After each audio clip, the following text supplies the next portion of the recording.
Hello, and welcome to everyone. Welcome to our fifth session of the Tech and Innovation Center series, part of the Local Infrastructure Hub. For those who are just joining, I'll invite you to share your name, role, and organization in the chat so we have a sense of who's here. I'll tell you, I love seeing, I live in Seattle, and I love seeing that we've got some folks here from Bellevue, Washington. So continue to drop your information so we can all make this feel as personal as we can while on Zoom. My name is Tina Walla, and I'm the Chief Partnerships Officer at US Digital Response, which is a nonpartisan nonprofit that provides pro bono technology support to governments. This series, as I mentioned, is a part of the Local Infrastructure Hub, which aims to help America's towns and cities to take full advantage of the historic bipartisan infrastructure funding by providing them with information to help create competitive, winning bids for those federal funds and to deliver real results for residents. The session is brought to you by Cornell Tech and US Digital Response, and is made possible and supported by our funders, Bloomberg Philanthropies, Ballmer Group, Emerson Collective, Ford Foundation, and the Kresge Foundation. Now, for some of you who may be new, as we move to slide 2, I want to orient you a little bit to our Tech and Innovation Center series. And for those of you who are returning, this may sound familiar, but we think it's so important to ground these conversations in the core values of the Tech and Innovation Center. What we aim to do here is to inspire local government leaders like all of you about the integration of technology that improves city infrastructure, and not just thinking about today, but thinking about the years and decades to come. So, as I mentioned, we have 4 key values that guide this series. The first is that we're driven by shared goals. We don't believe in doing technology for technology's sake. We believe there's always an opportunity to think really critically about the problem to be solved, and then exploring how technology can help to solve that problem. Second, we want to design for people. Technology processes and products have to reflect the needs and desires of deeply diverse groups and individuals. We are not all the same. Third, we believe in approaching this work with a commitment to resourcing the work. We know that we're in this moment right now where there's a lot of federal resources across the country, and that's fantastic, but we want to think about long-term sustainability, and that includes planning for workforce, policies, and regulation. That may not be an issue now, but we know it's going to be a key element of continuing to sustain the types of solutions that we discuss in this venue. And last, but certainly not least, we want to build for trust. Technology and innovation should deliver solutions that are transparent, secure, available, reliable, durable, and mindful of privacy considerations. Now, onto our topic for today: shaping, implementing, and learning from solutions that create safer streets for residents. The bipartisan infrastructure law established the new Safe Streets and Roads for All program, providing more than $5 billion in new federal funding to prevent roadway deaths and serious injuries. This investment, I'm so excited about this. It just provides an incredible opportunity for communities to leverage technology innovations that keep our residents safe. And I'm so excited for our guests today who will share their lessons from implementing technology innovations funded through the program's fiscal year 2022 discretionary funding round. Joining us today are Stephanie Shaw, Chief of Staff of the Street Improvement Programs Subdivision at New York City's Department of Transportation. In her role, Stephanie helps to oversee the DOT's ambitious street improvement program, which implements over 100 safety projects annually. Stephanie is going to be sharing with us the New York City experience after winning a planning grant from Safe Streets and Roads for All in 2022. I'll also say I'm especially excited to hear about what New York City's work in this space looks like today, following the development of the city's first Vision Zero plan during the Bloomberg administration under Commissioner Jeanette Sadik-Khan.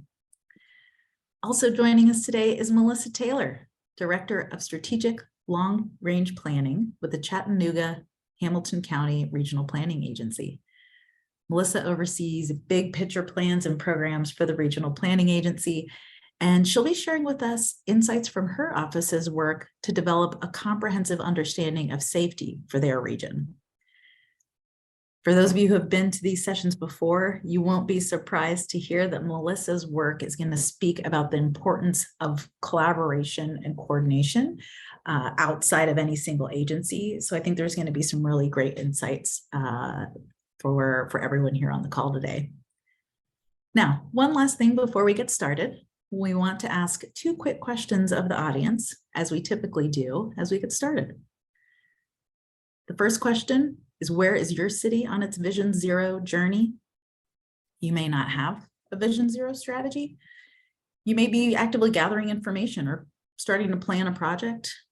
Maybe you have a strategy and it was co-designed by community members.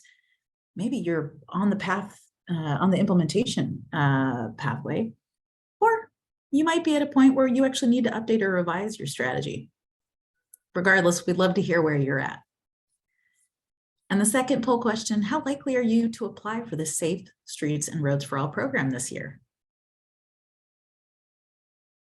Thanks for taking a moment to answer these poll questions. Now I'm excited to invite my friend Anthony Townsend from Cornell Tech to ground us in some context about this funding opportunity and just for today's conversation. Anthony, over to you. Great, thank you, Tina. Hello, everybody. Thanks for joining us today.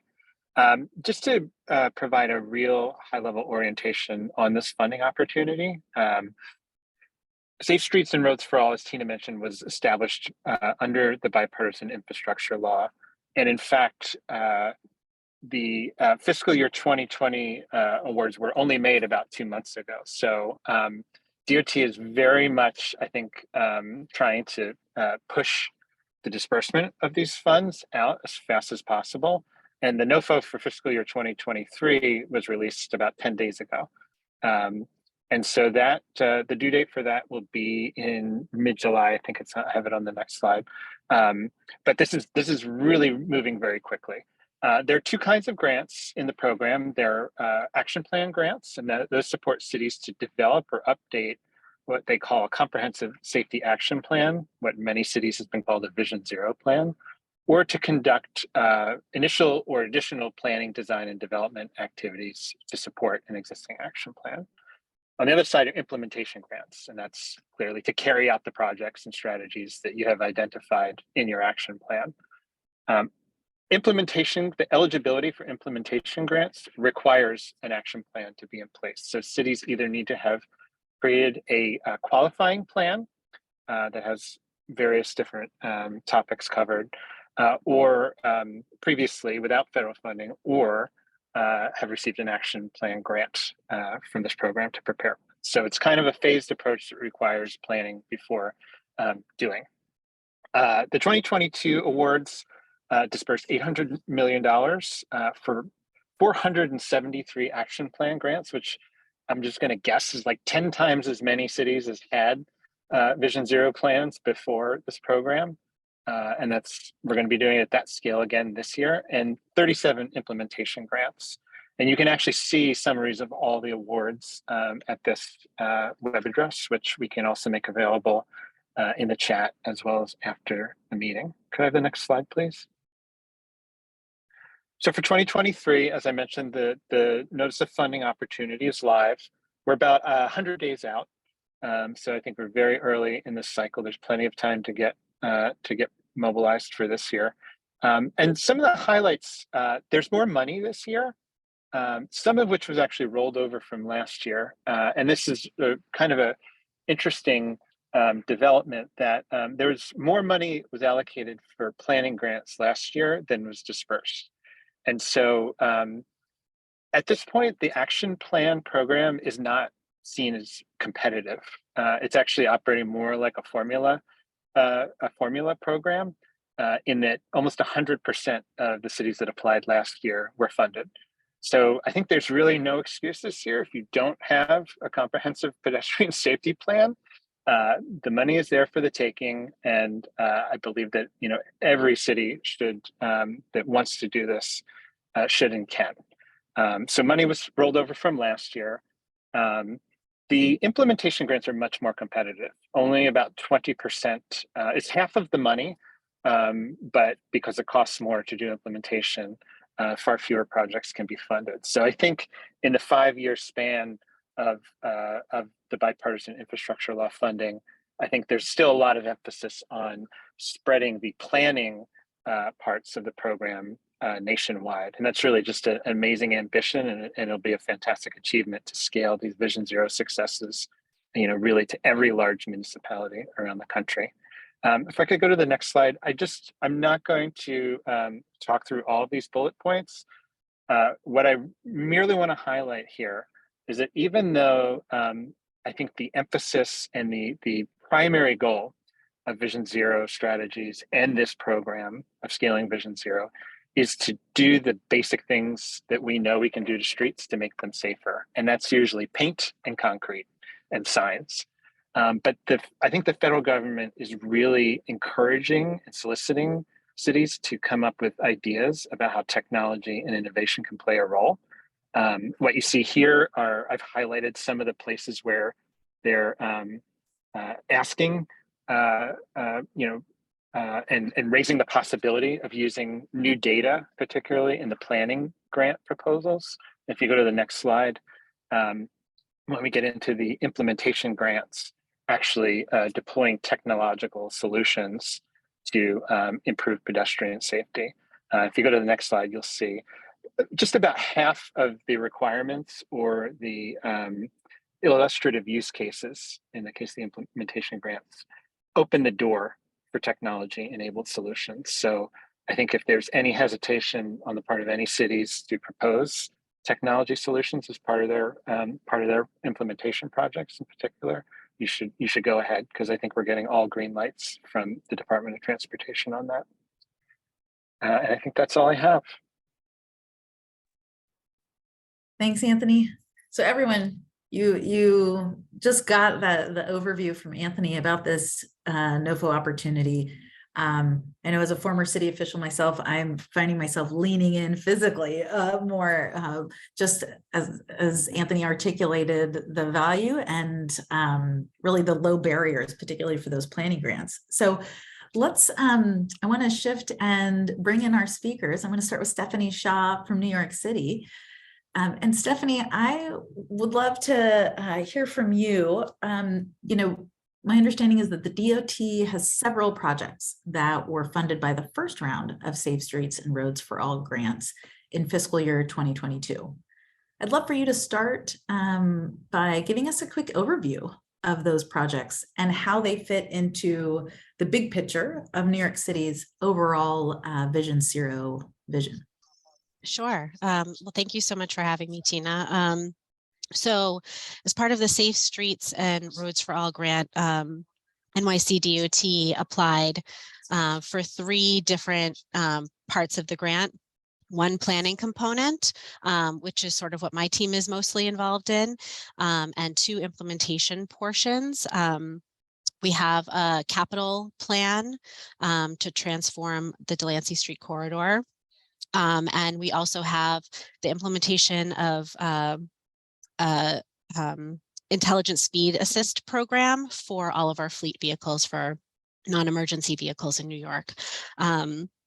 So all 3 of these components go towards achieving our Vision Zero goals and support our action plan, which we've had in place since 2014, when New York City adopted Vision Zero. The planning activity is a pedestrian model and micromobility planning toolkit. And for that, we're going to be doing a whole bunch of data collection using new technologies. Particularly, we're looking at sensor technology that we can hang up on our poles and street signs throughout the city to collect anonymized data at a more granular level, sort of breaking down the different modes of use on our street, which will really help us better understand how our streets are being used by pedestrians and micromobility users. We can better assess how our safety treatments are working and better target locations for future improvements. Our Delancey Street roadway improvement program is building out a really robust set of safety treatments, including bike access along the Delancey Street corridor. In New York, it's a capital project that we've had in the works for quite some time, and this substantial grant contribution will help us see it through in the near future. And then the Intelligent Speed Assist, as I said, is really utilizing technology to better manage our fleet vehicles throughout the city. So this will be for all fleet vehicles other than emergency response vehicles, and it will help city staff who are driving those vehicles better manage their speed by using automatic controls to ensure people are maintaining the correct speeds, help them drive safer. In addition to all of the other sort of training that they get, this is a technology we can use to ensure that city employees are operating safely on our streets.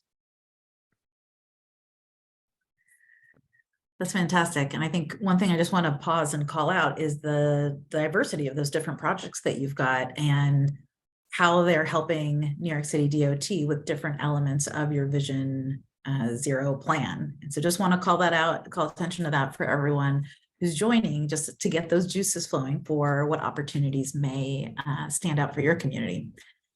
Stephanie, I'd love to dig in on or sort of zoom into one piece on the planning side, and this is around the rollout of a network of smart cameras to study safety on city streets.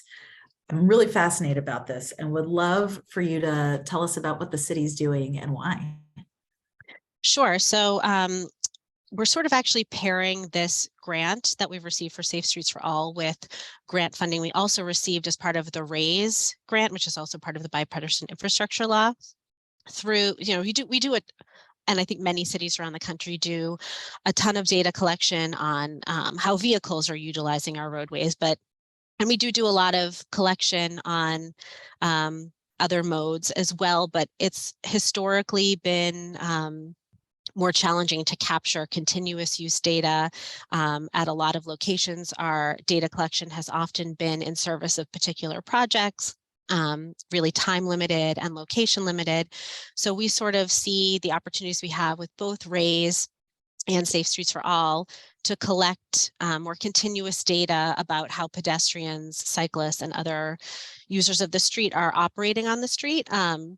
So we're going to be utilizing sensors that are collecting anonymized data. So the sensor captures like path tracking and can differentiate the various modes down. I think the sensors we're trialing right now capture up to 9 different vehicle types, anywhere from pedestrians, cyclists, mopeds, stand-up scooters, seated scooters, to really try to capture what's going on and how people are maneuvering. And we hope to deploy through these activities a network all across the city to give us really robust information about all the different neighborhoods.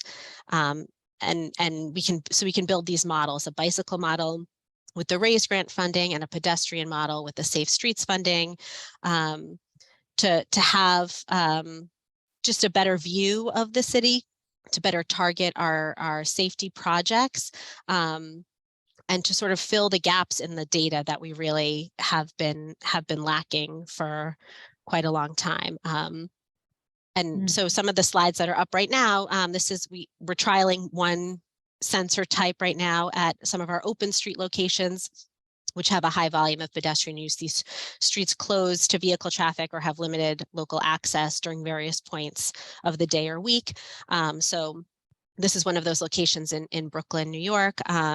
This was a peak pedestrian volume time on a Sunday afternoon. So about 30 minutes, we had about 1,200 pedestrians kind of equally using sidewalks and roadways. You can see the sort of gaps in the path tracking here are where we have barricades to prevent cars from accessing the street. So this gives us a lot of information about how a permanent redesign of this corridor could look, and tells us just about how well used these spaces are, and having this over a period of time. And I think the slide that you showed right before this one sort of showed over the course of a day at a different open street location, but it can just sort of tell you a lot about the use patterns. This particular corridor has a number of schools on it, so you can sort of see the corridor closes to vehicles at between 6 and 7 a.m. and reopens in the evening, but you can see those peaks in pedestrian volume at school drop-off, at school dismissal, and then at commute time at the end of the day. And the same with the cycling patterns. So we can learn a lot about how people are utilizing the street, what kind of amenities and safety treatments they might want to see or feel like they need. So having this at a larger scale will really be very informative to how we direct our efforts to safety improvements. Stephanie, there's some great questions that we're seeing in the chat. I want to quickly call those out. Pong Wu posed the question, wondering what's the brand of your sensor counter, if you're willing to share that. Sure. So we're trialing a few right now. The one with the images that are in both of these slides is from a company called Vivacity. We have found these thus far, and again, we're really just starting to test out different technologies. So this is certainly not like a promotion of any one kind of sensor over another, but we've seen good results, and the data that we've seen thus far feels accurate to us and is standing up to sort of our validation of it. This company also does a really good job, and I think they specialize more in sort of the the more of the human powered kind of mode differentiation. I would say that there's probably different sensors or different sensor companies that folks might want to explore if they're more interested in, signal optimization or something like that, as opposed to pedestrian and cycling kind of information. But there's a lot out there. There's a lot of companies, and they will all want to talk to you, and they will all be trying to sell you on their thing. So I think it'd be great for cities to be able to share that information as you're finding companies that are doing a really good job with their algorithms or not. That cross sharing of information, I think, will be incredibly helpful in sort of narrowing down how to get the good data. Yeah. Well, and one more follow-up question for you, and I think we're going to have a lot more during our open Q&A, but I'd love to better appreciate my understanding is that some of this data you can get from companies that are analyzing mobile phone movement, for example. What led New York City to build your own model? I know when I was in working in cities, I often would think through, do you build it yourself? Do you borrow it from someone else, or do you buy it? Can you shed light on how New York City decided to build your own model? Sure. So we do have subscriptions to some services that collect that kind of GPS, cell phone ping data, and it is useful for some things. In a city like New York, where we have a lot of canyons because of the buildings that are created, some of that GPS data can be not quite as accurate as you might want it to be. The other interesting challenge in New York, and this might be true of some of the denser cities on the call, is that our vehicle traffic often moves as slowly as our pedestrian traffic. So it's very hard to differentiate between motor vehicles and pedestrians. And a lot of the big data companies out there that will sort of sell you that GPS technology location information aren't able to cleanly differentiate that in the way that some of the sensors we've encountered have. We have thought a lot about sort of building our own technology in-house because we are a big agency and we do have resources, but the private sector really does seem to have a big leg up in terms of innovation. And, being a public bureaucracy, we're not always as quick moving as the private industry might be in sort of adapting what is the newest technology out there and making the best use of it. So looking at these other companies has really felt like the best option to us. That's super helpful. And I'm going to move us along now, but Stephanie, I wouldn't be surprised if there's some more questions that come up in the Q&A, just to help others on today's call to think about various considerations to keep in mind as you think about procuring different services and products from these vendors. Melissa, I want to shift over to you. We're heading south to Chattanooga. And I'm really fascinated to learn that some of the technologies just hitting the streets in New York City are already up and running in Chattanooga. I'd love for you to tell us about the MLK Smart Corridor project, how it got started, some of the innovations and partnerships involved, and what it aims to accomplish. Okay, sure thing. First, thank you for this opportunity to share our work. Safety has been an ongoing work in progress for us. I've been here 23 years at the Regional Planning Agency, working in planning. And so it has been a priority ever since I've been here. But for this specific question, I'd like to share notes from my colleague, Dr. Mina Sartipi. And Mina is UTC's lead on their Center for Urban Informatics and Progress. And her involvement with the city's group known as the Smart Community Collaborative. It's a variety of partners, as you may hear me speak of later, but essentially Dr. Sartipi and the group feel that their vision overall is to ultimately create a city scale future of mobility testbed. So a place where they can test and provide a variety of information through various technologies and equipment to help us better understand what's happening in our transportation system. And so with that, the Smart Corridor project in Chattanooga is now part of this operable testbed. And it was initiated with just 13 signalized intersections along a 1.25 mile stretch of the Martin Luther King Boulevard. It includes businesses and residential areas. It has bike lanes and car charging stations, bike share stations that also include electric bikes and other pedestrian amenities. So it's a pretty good representation of our city. And more recently, the city received an additional US DOT grant for expanding this test bed and the research and data approach going on here. And we'll be looking at how the ML King corridor connects to a state highway and the on and off ramp maneuvers associated with that connection. Within the corridor, as far as the application itself, it has cameras and LiDAR and sensors and a lot of things that I'm not going to be able to tell you about. But there is a variety of really emerging technology going on within the testbed. It has been used to assess vulnerable road users, as well as traffic control optimization and traffic management. This expansion to the state highway will focus though more on assessing AV behavior, so autonomous vehicle behavior, car following, lane changing, merging, and other such events within an additional 2-mile stretch.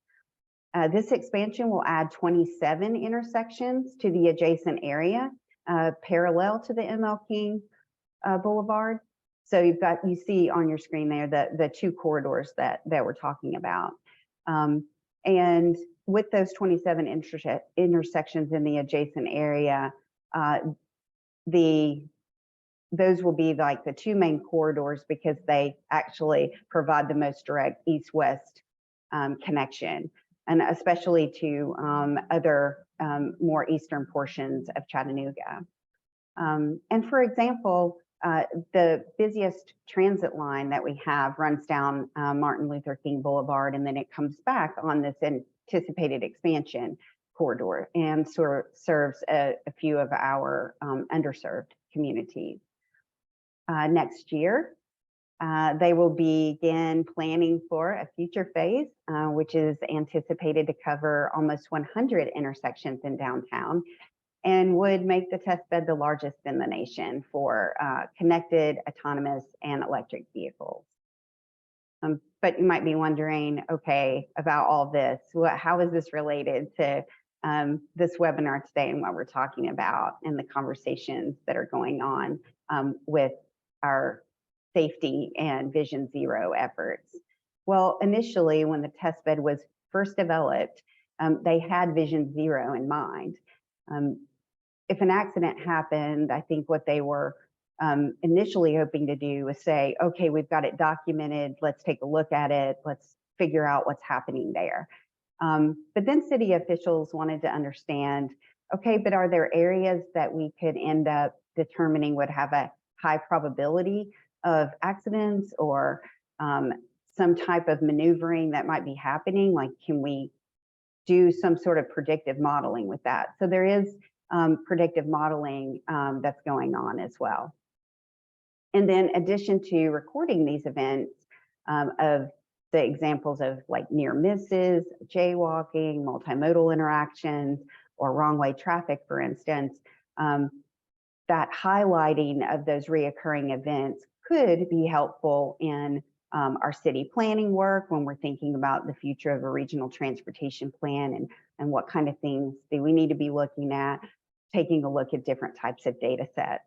And then other staff who are considering actual design solutions or other potential solutions in those areas. This is fascinating. Melissa, what an ambitious endeavor. This is really exciting to hear. And I want to pose one more question to you before we open it up to audience Q&A. And I think all of us who are sort of nerds about government in particular appreciate this. So you have a really interesting position. You sort of straddle long-range planning for the city, the county, and the regional metropolitan planning organization. I'm really interested to hear about how you are using data to improve transportation safety at each of these three levels of decision-making. Can you speak to us a little bit about that? I can. So it is interesting to wear several hats because you have to think about the hat that you're wearing. But we have found that it's been very useful in pulling all the pieces together, pulling people together in networks, and stepping outside of a typical arena for, say, just doing a planning project for the region or just doing a jurisdictional project in the city or the county. And being part of the Metropolitan Planning Organization here. So, you know, we're thinking about that bigger region. We have 19 jurisdictions. And I will take this opportunity to talk a little bit about like the history of data for us, because when we think about safety data and where we've been in the past, there are vastly different situations that are occurring with data now than when I first came to my position 23 years ago. Getting a hold of safety data in any way, shape, form, or fashion was very difficult in those earlier years. It was more state managed and, you know, access was requested and that kind of thing. And now to this, what you see on your screen here is actually this public facing dashboard where anyone in our region, anyone on our boards, whether they're local, jurisdiction, a state, or even our federal partners can access this information. And so it aligns us in a way that we can have equal footing in our conversation with one another about where we're headed. So locally, I think you have typically your major cities, and I feel like wearing the hat of working for the city of Chattanooga, it allows us to try things because we have a little bit more resources than the other jurisdictions. With 19 jurisdictions, many of them are smaller and they lack a whole lot of resources, so we can test things. And the test bed is a perfect example of that. We can test things and we can share that with other jurisdictions. And so then wearing the hat of the regional person, I can bring that information to them. And then there's a lot of overlap too. I think a lot of our work, we'd like to expand beyond one jurisdiction because people moving in our region don't see boundaries. And so being able to straddle a city jurisdiction versus the county versus the region is really helpful in making all of that work for our citizens and the people that come to visit in our area or people that are traveling here for work. So that's kind of how I see that. And we also, our staff is also though very participatory at a state and national level as well. We participate in a variety of committees around safety. And we also on the Association of Metropolitan Planning Organizations technical committees. So there are various types of policies and discussions that come up there. So we can maintain and reflect to the locals what's happening at more of the state and national level as well. That's great. It's that point you make around, you know, residents don't see boundaries just resonates so deeply with me, because residents just want to have safety. They want to receive their services, and they don't necessarily think too much or care even about which level of government's providing what. So I think that's a point that really resonates. I'm going to shift us to and open us up to questions from the audience. So folks, I'm going to invite you, if you've got questions for either Stephanie or Melissa, drop them in the chat. And while you're doing that, we'd love to get your thoughts on 2 more poll questions. First, we want to know if from our 2 speakers, if you learned something from this session that you can use in your community to enhance your funding application. We also are interested in the second question about getting a sense of what remaining barriers might prevent your community from applying for the Safe Streets and Roads for All funding. So as you take a moment to respond to those poll questions, I'll also welcome you to drop questions in the chat. And Stephanie, while folks are answering those poll questions, I want to circle back on something that you touched on. You mentioned discussions with vendors and the ability to test different systems. Something we really wanted to pick your brain on is advice that you give to other cities when evaluating different products. So can you share how you structure those tests? How do you approach those when you think about testing different systems? And would love for our participants here today to take some ideas back to their communities. Yeah, I mean, Stephanie, I sorry, guess that was go ahead, Melissa. No, Stephanie, you take it away. You know, with the products that we've previously tested, you know, we've tried to talk to other cities that may have used that technology before. So I think that's definitely a great source of information to see if a particular sensor type or camera type might meet what you're looking for. Something else that we also think a lot about is sort of the compatibility or ease of use and installing, because we do a lot of our hanging of cameras and sensors ourselves with our in-house teams. So thinking about the infrastructure that we have and what would be compatible or easiest with that, and you know, with an eye towards that, not as like we couldn't use something if it was challenging, but sort of in thinking about that with the products that we're examining. And then in terms of talking to the companies and trialing different equipment, we found that a lot of the newer technology companies that are out there are interested in lending or selling for cheap or even renting different types of cameras and sensors to sort of let you try them out. Oftentimes they'll work through a lot of the details, and they'll amend their algorithms based on what you're learning too. So having like really good open communication with any of the companies that you're interested in trialing or testing out can lead to sort of customization for individual city needs.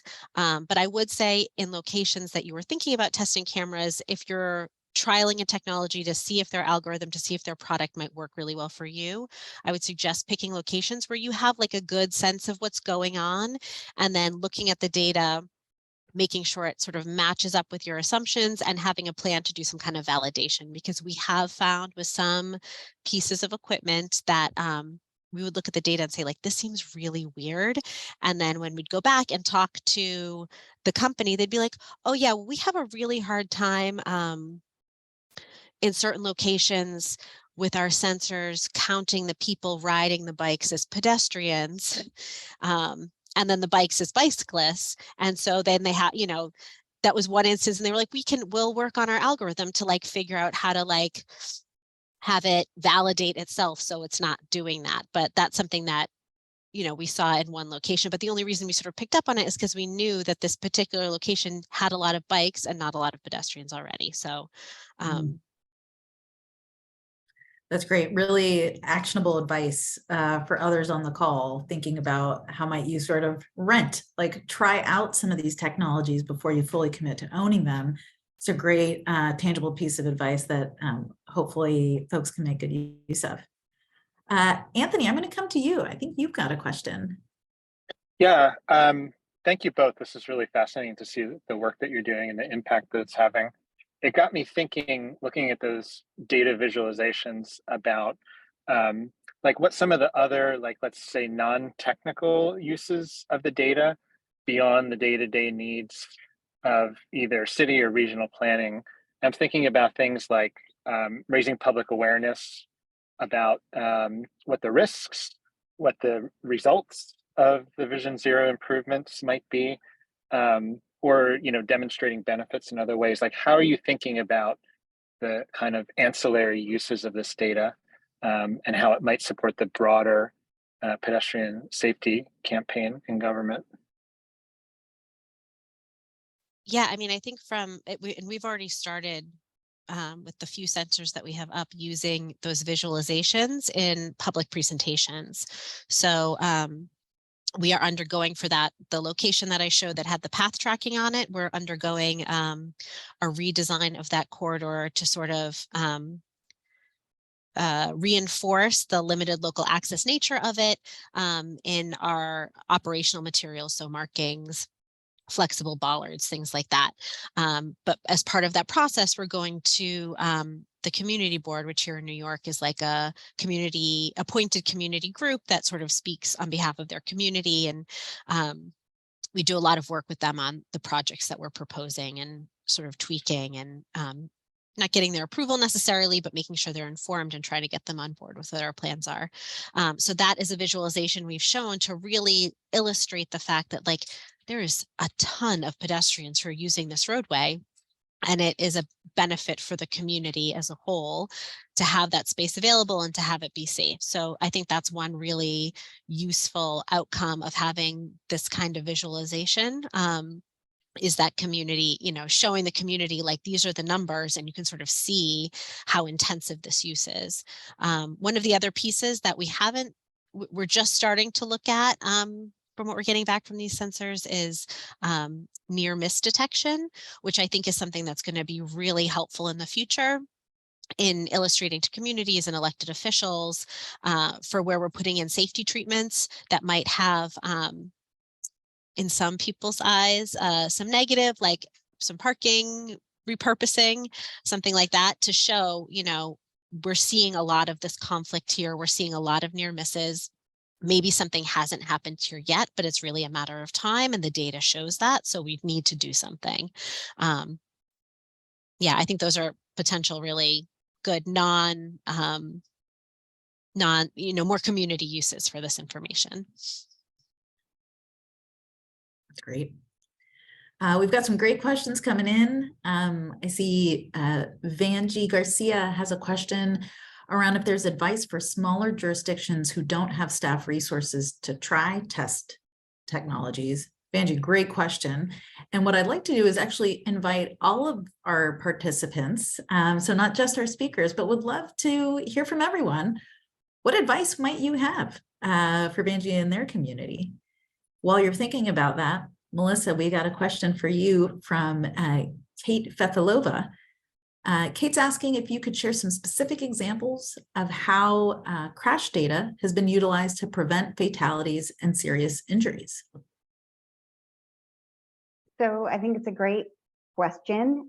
We look really closely at the crash data along with city staff for those areas where we've actually seen a fatality or and very unfortunate if there have been more than one fatality. So an example would be, we had a recent even collaborative project with the state where we actually, and it's been an ongoing work project for a number of months now, which is staff from all of the various levels of government get together, go out, look at the data, very specifically look at the data before going out into the field, spend time in the field looking at that particular location, vetting it with vetting those interactions that we're seeing either from data that came in potentially from UTC or data that's come in from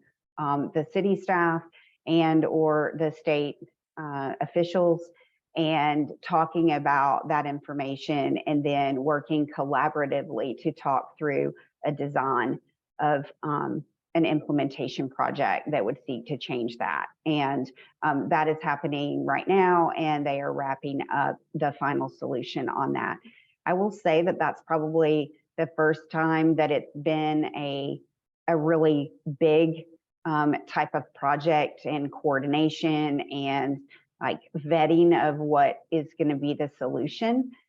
There's also a number of other projects going on that are related to using data, crash data that we already have to think about small quick build projects. Some of you on the call may be familiar with Smart Growth America's Leadership Academy work. They come in and work with jurisdictions in the state and determine some more low-cost, feasible solutions for areas that may have experienced severe injury or even a fatality. So I think it's one of the things that we guide folks on is that there's not a one-size-fits-all approach. So the data itself is very important in terms of what got represented in that particular crash statistic, what was reported, what were the circumstances surrounding it. And again, probably the usefulness of UTC's information as a university being able to test all these different technologies is that we can again learn more, right? We have new opportunities to see a different perspective and understand something different about what's going on at that particular location.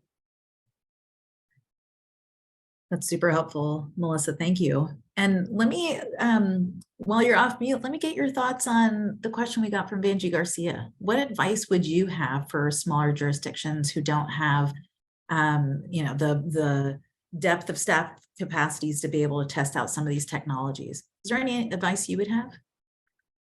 Typically, my personal first piece of advice to either staff or other jurisdictional partners has been to broaden our conversation with people in our community.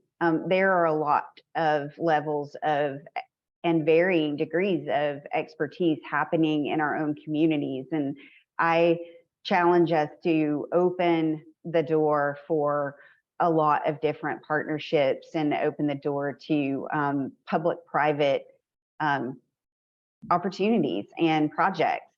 I think that the business community, the industries that do a lot of these technologies, I think what we've seen is they, just as much as we do, want to learn and desire that interaction or having a project that they feel like they can work together with someone in the government on and see an outcome. So if there is an opportunity to get together with industry professionals or a university like ours, I think opening that door to those partnerships and consideration of stepping outside of a typical way that we do business to see where that goes and to see what opportunities that provides. Well, so that really resonates not only with this topic, but I feel like for the previous 4 Tech and Innovation Center webinars we've had, this theme just keeps coming up. Explore, like be creative about exploring partnership opportunities.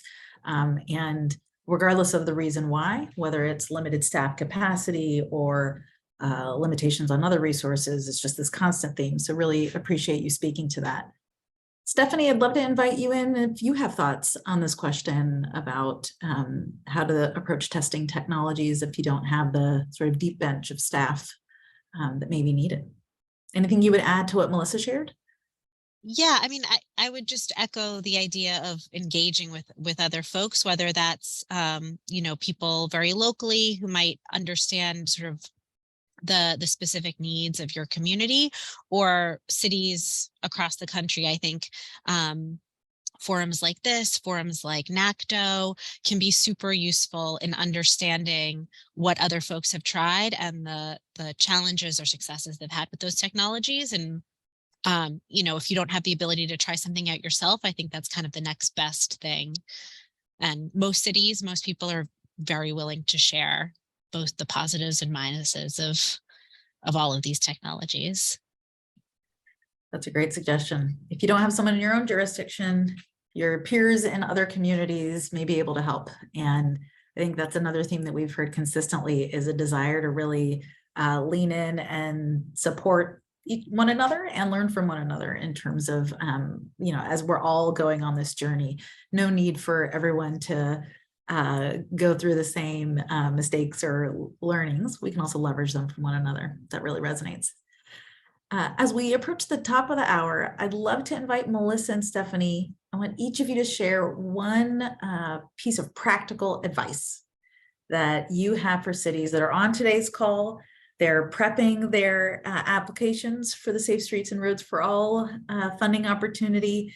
What advice do you have for them? I would say be focused.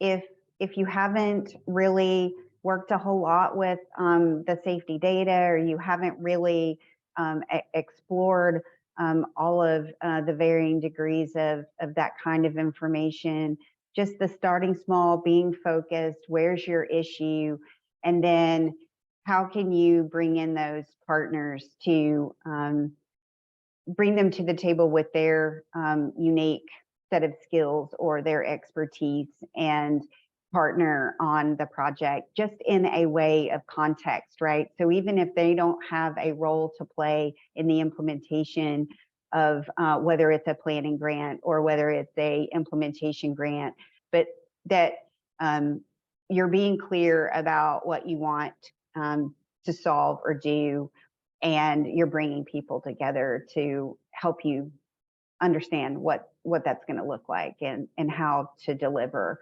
a good outcome in your grant. That's great. Stephanie, what about from you? Yeah, I mean, I would say similarly, understanding the problem you're trying to solve, I think is like the most important piece. I don't think in your grant writing you need to be super specific or super prescriptive about exactly how you're going to get there. I think in the proposal that we put together, particularly on the planning side, we sort of detailed the problem. We detailed that we knew there was this technology out there that we wanted to use to solve the problem, but we weren't super specific about how our model was going to look, just the solution that we were trying to get to, which gives us, I think, a lot of flexibility now that we have the funding to work with like maybe a university partner to like dig into what model development could and should look like, and exactly what pieces of data need to go into that, knowing that we're going to be using some of this automated technology. But, you know, I think like, don't pigeonhole yourself in your grant writing, I guess, because whatever you put in that grant is what you've got to do. So, you know, narrow in on the problem you want to solve, but be a little broad in how you get to the answer, if that makes sense. That makes sense, and really, I think is valuable sort of coaching for folks to think about, again, as they're actively working on these proposals. So again, just to recap, those practical pieces of advice for everyone: be focused, start small. So don't worry about solving the overall problem, like really isolate. And then Stephanie reminded us to really just get clear on the problem you're trying to solve, and rather than over-engineering in your proposal, here's exactly what we're going to do. Just be clear on, here's the problem we need to solve, and we'll start tackling that. And you can avoid pigeonholing yourself. both of those are great pieces of advice that I hope folks take to heart as you work towards the July deadline for the Safe Streets and Roads for All NOFO. I want to say we're almost out of time, which I can't believe. There are so many more questions I know I had on my list for both of our speakers. I want to thank you both, Stephanie and Melissa. I want to thank all of you for attendees for an engaging session. We're going to be following up via email with some additional resources on this topic, so stay tuned for that. I'd love for you to save the date for our next Tech and Innovation Center webinar, which will take place on Wednesday, May 10th, same time. And in the meantime, the Local Infrastructure Hub website is a great way to see upcoming events. And as you saw in the chat a little bit earlier, the Local Infrastructure Hub sent out its first newsletter last week. So there's a link there that you can sign up to receive it. But otherwise, thanks so much, everyone. Good luck with your proposals, and we'll see you next time. Take care.